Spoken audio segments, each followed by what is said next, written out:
Welcome, Linguafolio Online users. This video tutorial will introduce you to a few more features of Linguafolio Online.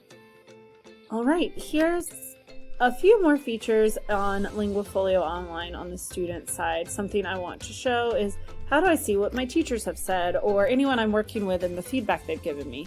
I come to this little icon and I click it and you will see here are all the notifications. And I can go back and see what the teacher wrote, and we can look at it here. The teacher has suggested that I reconsider evaluating myself on these, and I can agree or tell the teacher I want him or her or them to reconsider.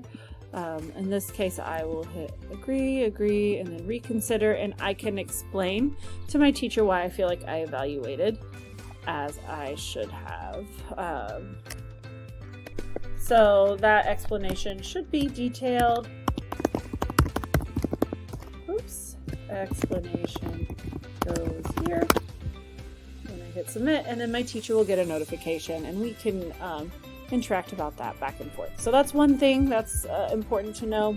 Another thing that's important to know is where you go if you need help remembering what to do and how to do it.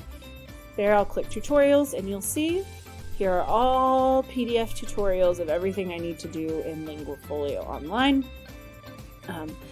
And you'll also, if you need any help ever, to contact people at tech support, use this information.